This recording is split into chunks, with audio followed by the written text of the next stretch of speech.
¿Cuál es la causa fundamental detrás del encarecimiento continuado del precio de la vivienda en las principales ciudades españolas? Veámoslo. Uno de los principales problemas de muchas familias españolas es, sin lugar a dudas, el problema de la vivienda. Tanto el precio del alquiler de vivienda como el precio de compraventa de vivienda se han disparado durante los últimos 10 años, dificultando, por tanto, la accesibilidad de muchas personas a constituir un hogar.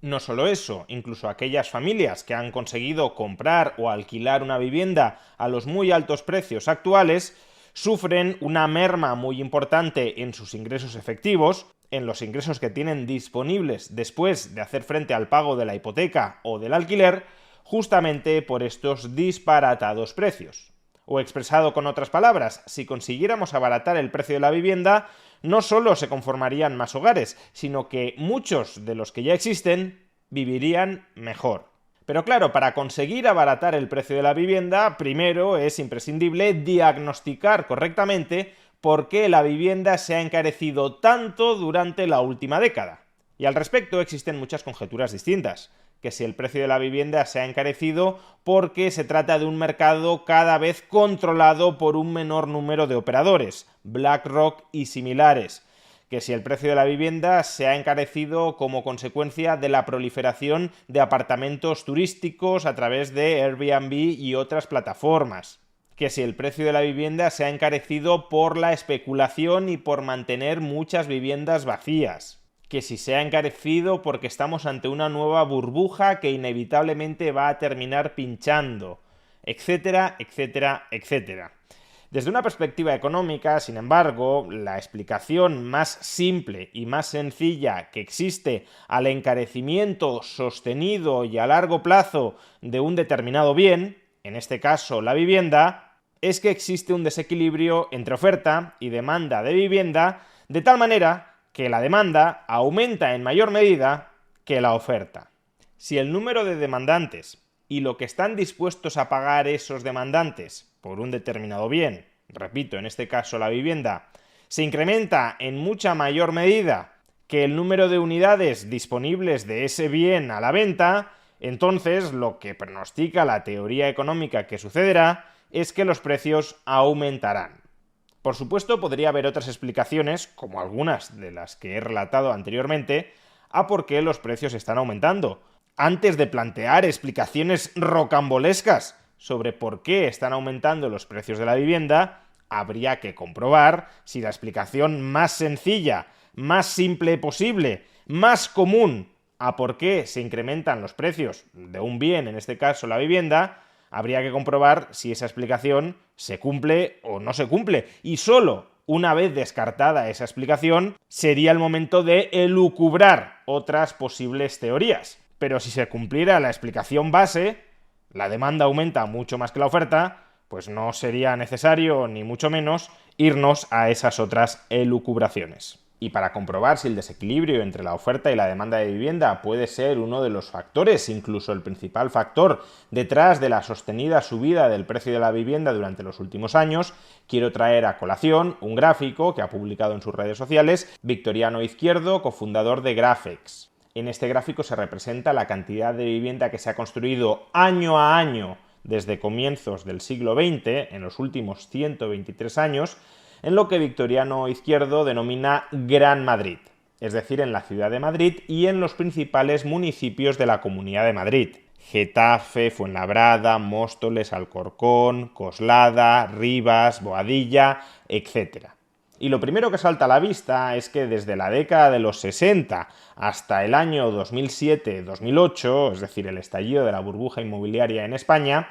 en este Gran Madrid se han venido construyendo alrededor de 30.000 viviendas anuales. En algunos momentos más, por ejemplo, durante la década de los 70 se llegaron a construir una media de 45.000 nuevas viviendas anuales. Durante los años 80 y parte de los 90, alrededor de 20.000 viviendas anuales. Y luego, desde finales de los 90 hasta el pinchazo de la burbuja inmobiliaria, alrededor de 35.000 viviendas anuales. Pero en el conjunto de todas estas décadas nos estaremos moviendo en alrededor de 30.000 viviendas anuales. Sin embargo, y como también observamos en el gráfico, desde el año 2007-2008 se produce un desplome de la construcción de vivienda en Gran Madrid, en la ciudad de Madrid y las principales ciudades de la comunidad, por la cual el promedio de nuevas viviendas construidas cada año cae desde ese promedio de 30.000 unidades al año o incluso de 20.000 unidades al año en los peores años de los 80 y de comienzos de los 90,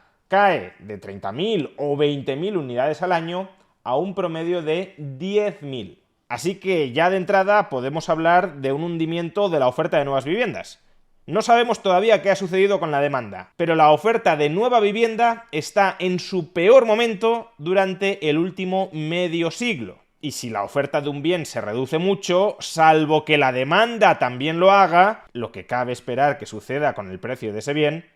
es que suba y mucho. ¿Y cómo medir la demanda de nueva vivienda en Madrid?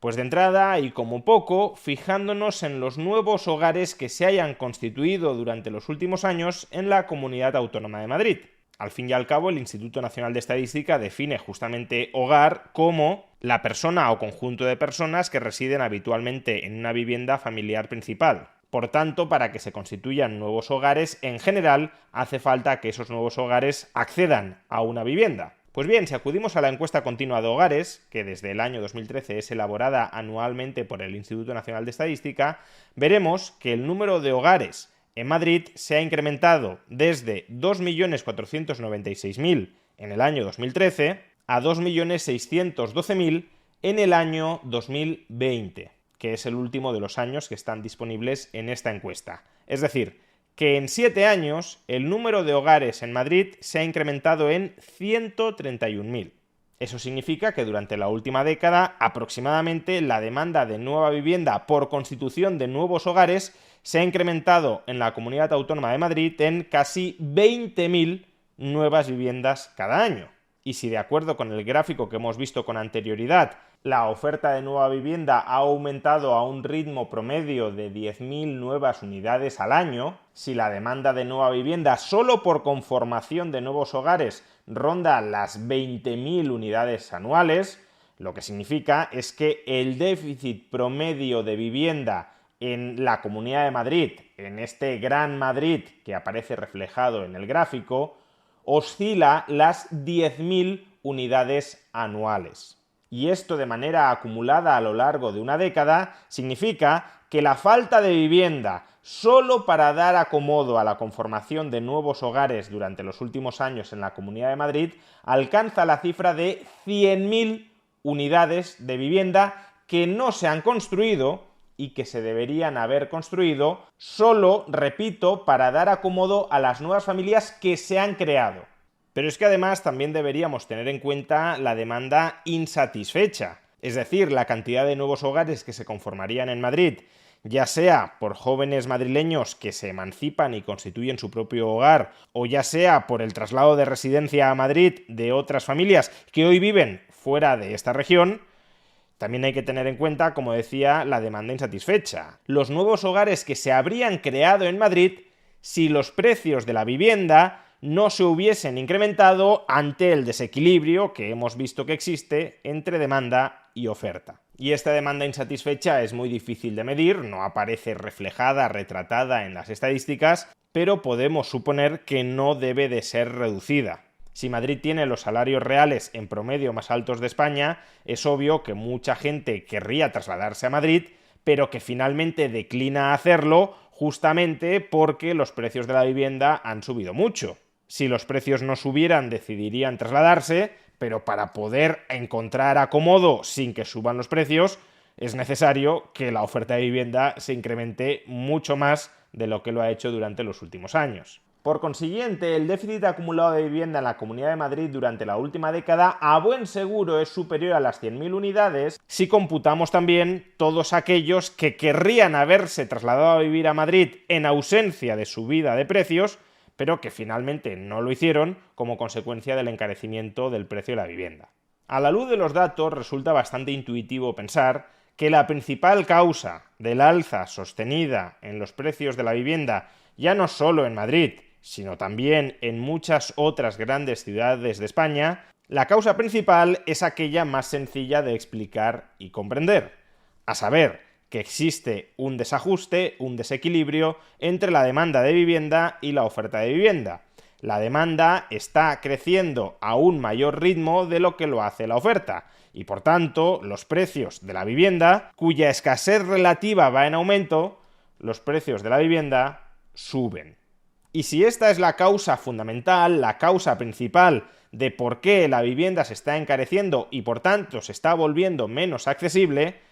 el fundamento de cualquier solución al problema de la vivienda en España pasará sí o sí por incrementar la oferta de vivienda. Oferta pública u oferta privada, ese es otro debate, pero desde luego, si queremos que la vivienda se abarate y que se vuelva más accesible en aquellas regiones de España donde ahora mismo las familias españolas quieren residir, la solución sine qua non para este gravísimo problema consiste en aumentar la oferta. Y por tanto, toda política económica dirigida a castigar la oferta, ya sea en forma de inseguridad jurídica, de controles de precios, de encarecimiento de costes, de regulaciones medioambientales, de regulaciones urbanísticas restrictivas de la oferta de suelo y de la edificabilidad, etcétera, toda política económica dirigida a castigar la oferta de vivienda es una política económica antivivienda.